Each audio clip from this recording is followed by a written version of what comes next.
We love football's father-son stories. Think Whitten, Hudson, Ablett, Fletcher, Cloke and Watson. And then there's the three generations of Burkes, Dwyers, Kennedys and now the Silvanis. Add in the Murphys, who provide an extra dimension. Welcome, John and Mark. Do you know the difference between you and the rest? Might have something to do with best and fairest winners. Exactly. 9 between Leo, your father, 6 for you, 2 for him, 1 for Mark. And all at different clubs. We like sharing it around. Yeah, obviously. Now, I want to know why you're a Hawthorn supporter. There's a famous photo of you on your father's shoulders when you're an 11-year-old in the Hawthorn gear. Yep. And you grew up a passionate Hawks supporter. Certainly was. And didn't play for them. Why not? Oh, very briefly, 1966, I was played in Heidelberg in Diamond Valley and I trained at Fitzroy because I was in their zone on a Tuesday night one week and then Hawthorn the next week to see which club I liked the most. Mm-hmm. And I liked Fitzroy a bit better. Why? Probably because... Truth, Murph. The people, probably the people at the football club at Fitzroy probably were more to my way of liking. Coming from Heidelberg, whereas I don't think the Hawthorn people were in those days. And Let's be explicit. What, too many public school boys there? Maybe something to do with that. Plus, also at the end of the day, Hawthorn were really trying to get Peter Hudson, which he went there the following year, the same year I started at Fitzroy. And it came down to they offered me, wanted me to go to Hawthorn. They said, we'll give you your old man's number 16. And Fitzroy, who I wanted to go to, said, we'll give you $1,200. So you took the 1,200? And in those days, it was $20 a game, so that's 3 or 4 years' pay. And the old man said, well, just, $1,200 will buy a lot of number 16 Hawthorn jumpers if you want. I learnt many years later that it really upset the old man. That you didn't go to Hawthorn? Yep. With the benefit of hindsight, do you regret it? If you wanted to be selfish, probably yes, because I may have had the opportunity to play in 4 or 5 premiership sides. Who knows? Might have broke my leg the first day I played there. Don't know, but I don't regret going to Fitzroy because it was a great club and I had a great time and they looked after me. It was a sad way I finished there, but... We'll get back to that. Yeah. Mark, similar story with you. The father-son rule allowed you the right to go to Brisbane. And I know the Brisbane heavyweights certainly put you under pressure to join them and you decided to go to Carlton. Yeah, well, I suppose I got cut at under 16s at Vic Metro and thought I was probably more of a cricketer at that point.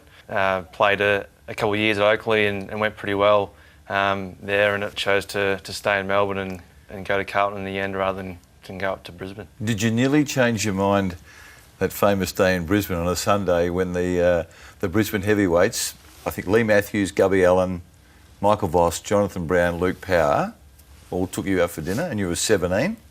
Yep. You would have, that's fierce pressure, isn't it? Yeah, it was a nice fancy seafood restaurant up there in Brisbane as well, and I'd never been to one of those as well, so that was a good change. But yeah, it was guys that I really looked up to as a young kid. Used to go into the Brisbane Lions rooms when I was a bit younger and see Voss and Lappin and Ackermanis, Power and all those guys, and used to love watching them play, and it was pretty special to hang out for dinner with those guys, and obviously Lee Matthews being a great of the game as well was pretty special. When you left that dinner, I think that was after a game against Hawthorn, I think, late in the season. When you left that dinner, was your inclination to play with Brisbane or not, or were you already committed? No, that was when I was 17 and I couldn't get drafted at that point. So I still had another year at under 18s to go. I was pretty keen to go there at that point. Yeah. So what changed your mind? I played to a really high standard in my bottom major under 18s and played Vic Metro and won the Lark medal there as the best player in the under 18s at that point. And at that stage there was quite a few Melbourne-based clubs down the bottom, and it was sort of told me that I wasn't going to slip past, probably picked 4 or 5, and was pretty keen to stay in Melbourne and play my footy down here. Murph, did you want him to go to Brisbane? I had no influence over his decision. You had no influence over his decision? We left that to him. Is that true, Mark? Yeah, it's true. Yeah, no, So people... It would have been far better for me and him financially if he'd gone to Brisbane. So I had nothing to do with his decision making. I was, at the end of the day, if it was actually Fitzroy Football Club, I would have been a bit upset that he didn't go to father-son. Yep. But So to me, you saw a distinct difference between Fitzroy and the merged entity of the Brisbane I don't Lions. see Brisbane as Fitzroy at all. You don't? No. Unfortunately, we tried to. I tried to get that way. In fact, I took the three boys to their first grand final, hoping that would mean something really to me. This is before Marc even thinking about playing footy, but it didn't. So. But some others have embraced it, haven't they? Oh yeah, good luck to them. I mean, blokes that you played with. I'm pleased for them, the players, and Arthur Wilson, you know, a very close friend of mine, and they love Brisbane Football Club, and that's great. But to me, and probably thousands of others, Fitzroy is no longer in existence. You thought it died in the last game in Melbourne? Yeah. Okay. Who do you follow now? The Carlton. Blues? Yeah. Do you follow Marc or do you follow the Blues? Oh, Marc first. Yeah. You know, because probably in those days, you know, it was like, I've never hated Collingwood, but I used to dislike Carlton a little bit. Dislike, yeah. Because my first game was at the Princes Park ground against Carlton, and that's when Fitzroy made Princes Park their home ground for 3 years, and they didn't treat Fitzroy very well. But no, I'd barrack for Marc and then Carlton. I'm interested in the reason why we're talking to you as father and son. I'm always interested in the chemistry between a father and a son, particularly when the father's had a distinguished career like you have. How difficult is it to watch your son play, knowing you've been out there and done that? Pretty tough. Why is it tough? I mean, there's the pride, isn't there, that your boy's there. Oh, the press. Look, Marc and every kid that gets drafted, when they get drafted, they say, if they get drafted in the first 1 or 2, they say, look, it's only a number and all that sort of stuff. But basically, it's not. You know, if you get drafted number 1 or 2 or 1. Yeah, well, Marc went at 1. Yeah, 1. Yep. The pressure on a number 1 draft pick is enormous. You can play one bad game and they're saying, look, no, number 1 draft pick, what a waste, and all this sort of stuff. So that pressure and the injury-wise is, you know, you worry about the injuries. Yep. Because they get more severe injuries these days than they used to do when I played. Yeah. Like, you only get broken noses because getting belted behind play or something. But these days, the collision injuries is enormous, and Marc's last 5 years has just been just horrendous as far as bad injuries are concerned. So they're the things you worry about. But the joy to see your son playing something he loves and playing pretty good footy at the same time and being well respected, and it makes up for it. Is there any Demir Dokic about him, Marc? Demir Dokic, yeah, that's an interesting one. What's he like? What's he like in the context of the footy season in your I know you talk regularly. Yep. Is he encouraging? Is he critical? Does he intrude? No, he doesn't intrude. A bit of both. The first you mentioned, before a game he'll send me a text, probably the day before, and just make sure the body's all right and wish me luck. And then after the game, he'll come down the rooms and make sure I pulled up all right. I think that's what Pa used to do with Same thing. John Yeah, as your well. father did that with you. Yeah, my dad used to just walk in, just to see if you're all right. Yep. Yeah, but now he'll wait a couple of days before he critiques it too much to me. I was going to ask, is there a ritual? I mean, does John ring you the next day, or does he leave it a couple of days and then talk through the game? If we've played poorly or I've played poorly, he might wait an extra day, just for probably more for him to settle down, probably rather than me. But look, he's really encouraging. After game, we talk about the team and how I played as well. But it's all encouraging sort of stuff and things to work on. Luckily, I haven't had to say too many bad things about it. No. Look, he's got a great one. 6 top 3 finishes in the best and fairest was testament to your consistency and your quality. But what about when Marc does something that you know that he's done something wrong? Can you bite your tongue with that stuff or not? As far as what way? On the field. I mean, if you see what you think are mistakes in his strategy or the way he's applied himself. Oh, strategy is always difficult these days because it's not like in the old days when we just go out and play footy. These days they have different game plans and all that sort of stuff, and parents and supporters don't know what game plans are. You know, you might think you do, but you don't. So sometimes I've actually said to him, look, why don't you do this, because you can pick up an extra couple of touches for the side and yourself. And he said, well, it's not part of the game plan. So you butt out then, because, you know, you hear these words, say role play and all that sort of stuff these days. So they're all told to be in certain positions on the ground. So, you know, I'd like to see him go somewhere else, but it's not part of the team plan, so he can't say anything. Well, there was an interesting initiative at your club recently, Mark, when the fathers were invited to participate in some of the strategy sessions. Is that right? Yeah, just sitting on a team preview of the week ahead and what we were aiming to do as a team. So that was good having, I think we had 30 of the 45 fathers. Yeah, and they spent the morning at Princes Park. Dads and Dudes Day, we called it. They came in and sat in on a few meetings, and I think all the parents, all the fathers walked out there and thought, oh, geez, a bit to footy these days rather than just chasing a kick. Yeah. So, what did you get out of it, Murph? I got out of it that the club's on the right track. I think their coaching panel, and I don't know what the coaching panel has been like in the past because you actually never got to know them, but these blokes know what they're about, and it was great that the club did that because I think they've been a bit ordinary as far as their contacting with parents and all that sort of stuff, and this is fantastic because that's the Hawthorn way, isn't it? I think, you know. Well, that's the first time I've known of where the fathers have been invited to sort of get to know how their sons are treated. Fantastic, in a footy sense. Yeah, it was fantastic, and I spoke to probably 7 or 8 of them, you know, and they all said the same thing. How good's this, you know? Who do you watch the footy with? I go with my sisters now and sit there and on the. Are you vocal? No. No. What about when there's a shocking decision? I've And he gets a lot of them, doesn't he? I've been vocal a couple of times when I've seen some nasty things happen to him on the footy field. Yeah.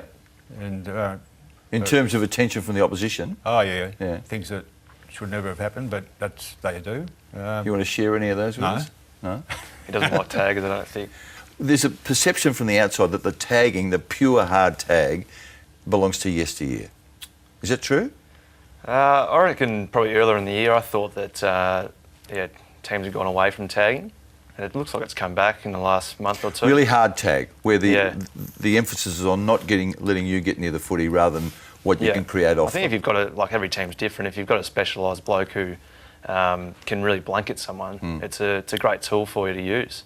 But I think you see more taggers these days being able to win their own ball as well, which I think hurts the opposition who you're tagging more. Because I think the days of a tagger going out there and getting 7 or 8 touches and keeping the other bloke to 15, 18, it's gone. I think they're more about blanketing someone to 20 and getting 20 themselves. Your father was noted even by his teammates as sort of being fairly grim about his footy. Like it was a tough job. Yeah. You didn't seem to get a lot of joy out of it when you played. And maybe you can't. And that's why I'm talking in the modern era. I think you think it's more difficult for these blokes. Can you enjoy being a league footballer on match day? Oh, certainly. I think even at Zip and 4 this year, seeing some of the improvement from our side was, I'm sure whether you call it enjoyment, but you could see that we were on the right path.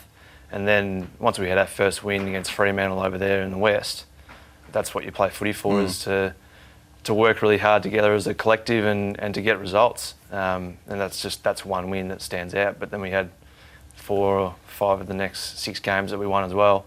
And that's sort of been lacking in the last previous years of real enjoyment about winning games of football and working hard together. I'm probably talking more as an individual, because I think, Murph, you believe that these blokes are under fierce scrutiny, don't you? Oh, yeah. Much more difficult than it was when you were playing. Oh, of course. But I think the local club aspect of it's gone, where you play hard on the weekend and then go have a few beers together. As a team, it's hard to try and do that these days. But is there a sense of relief when you get through a game, you've played okay, the team's done well, and you've escaped injury? You feel that sense that this tough task has been done for another week? Oh, there's an element of relief about it. I think individually when you play well and then when your team does, a bit of relief that all the hard work that you've done in the week leading up to it has come off. And then you don't have the media on your back as well, that you have to contend with cameras walking into the club all the time as well, is also an aspect of it. But I think there's still the enjoyment there of training day to day. You spend all the time with guys your you're mates. really close with, and you work hard together. But Yeah, I think the even the side of it since I first started 10 years ago of going out and having beers with everyone after games is almost lost a bit these days. It's few and far between where you get that opportunity. You did that, didn't you? I mean, there were the after matches that we would go to as media. Yeah. Yeah. And there were plenty of jugs there, mate. Well, Saturday nights are always big, you know, and you pay for it the next day because you have to train on a Sunday morning. Yeah. But you couldn't do that these days, you know, because these days if you get a bruise, you're not allowed to have a drink for whatever, you know. Do you drink during the season? Oh, a couple of times. Yeah. Yeah. You've had a tough run of recent years with your injuries. Do you know your old man played his first 152 games in a row? Yep, I did know that when Crouch from Sydney broke it. Jared Crouch, yeah. A few years ago. It's an amazing achievement, that. Well, you just got to be lucky, you know. It's more than luck. You've got to be resilient too, don't you? Oh, no, I think you still got to be lucky, don't you? Yeah. You know, some blokes just get hit and you can break a bone. Some blokes get hit and they don't break a bone, you know, so it's luck, isn't it, half the time? It's a mix of both, probably. Yeah, it's a mix of both. Yeah. They're going to do all the prep for it, and then I think Marc missed one game other than the first year when he missed 9 for his shoulder. Only missed one game for about 6 years, and then now he's missed 5 or 6 games every year for the last 6 years. So hopefully next year and for the last 3 or 4 years of his career, it turns around for him. But I think he's got to be lucky. And sometimes in those days when I played, you could con the doctor. Do you see much of you in Marc? The way in the style of play? In a lot of ways I do, yeah. But he runs better than me.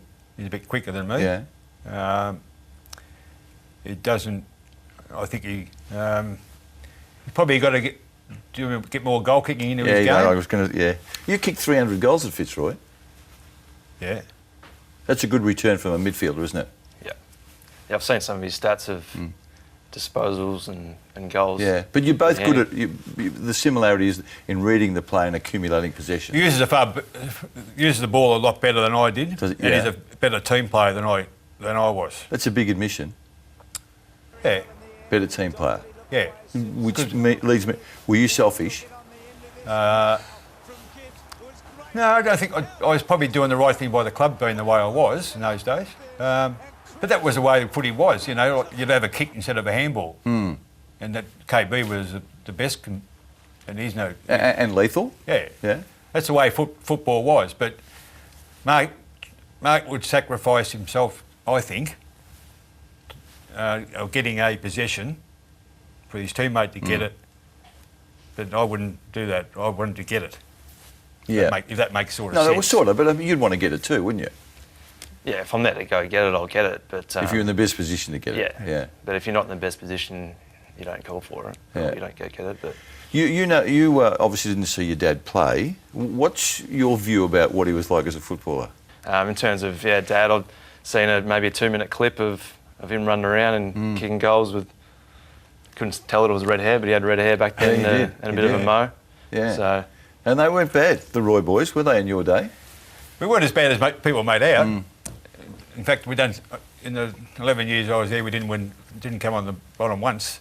When people think, oh, you could pitch were on the bottom every year, but they weren't. We finished. You just didn't play finals, We did played 6.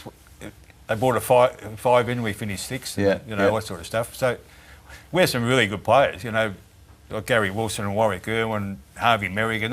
They'd be all superstars today. Yeah. All of them, you know.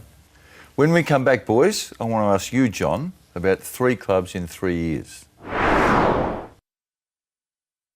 End of 1977, John, you've won your 5th best and fairest with Fitzroy, and we don't see you again in the maroon and blue. That's right, yeah. What happened? Midway through 1977, I made a comment to a media person about time this club got off their backside and went out and bought some players, and if they have to sell me, that's fine, but just do it. Because I think the year before, Stan had left Melbourne, Stan Alves had left Melbourne and went to North Melbourne, all that sort of stuff. And that didn't go over very well. That was in the papers and all that sort of stuff. Fitzroy wanted to sack me then for making those comments as captain. Yeah. And it got a bit dirty. North Melbourne jumped on the front foot and they wanted me to go to them halfway through 1977. Because you could change clubs Yeah, before no, June 30 in those And I would days. have had a chance to play in a premiership side Yeah. if I'd gone. Yeah. And I was getting very little money at Look, Fitzroy. how much is very little? About 6,000 or 7,000, I think. A year? Yeah. Yeah. And North Melbourne offered me 3 or 4 times that to go Wow. there in that 1 year. And I didn't really want to go, so I knocked it back. Stupid me. Knocked back Hawthorn earlier, Yeah. and then North this time. I didn't want to go, didn't want to leave Fitzroy, but they made it very difficult for me to stay there. So How so? oh, just the way they treated me, and I'd organised a football trip to Hong Kong and Singapore for the players and all that sort of stuff, and the players were told not to associate with me and all that sort of Really? stuff.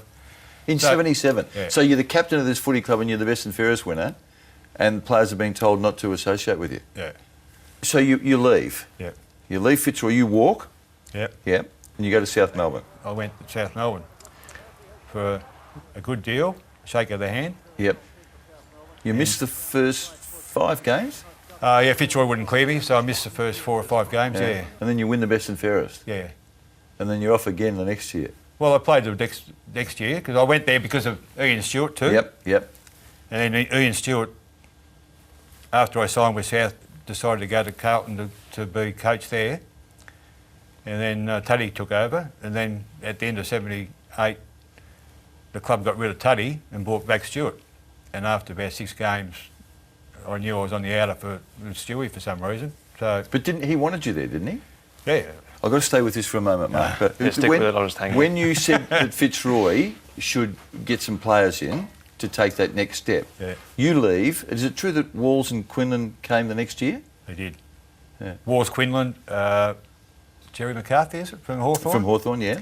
And 3 or 4 others they got. And all of a sudden, they did what was required. They got some new players into the place, and away they went. And they were very successful. So mid-1979, when Stewie gave me the flick from St Kilda, from South Melbourne, I was asked to go back to have a meeting with Fitzroy, and a couple of the people said, "You left us, we don't want you back." So, Gee. yeah. How do you feel when you're hearing this story recounted? I mean, does it sadden you?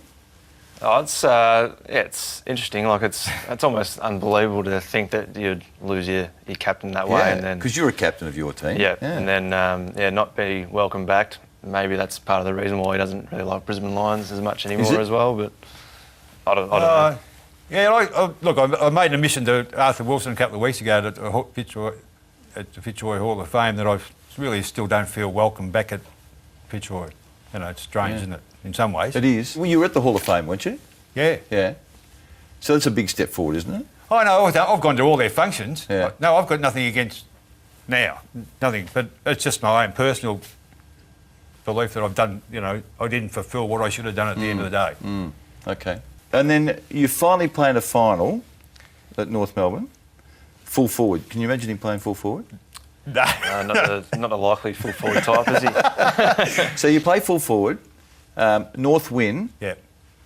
and then what happened? You didn't play the next week. No, I sat and watched them the following week. Dropped. Yeah.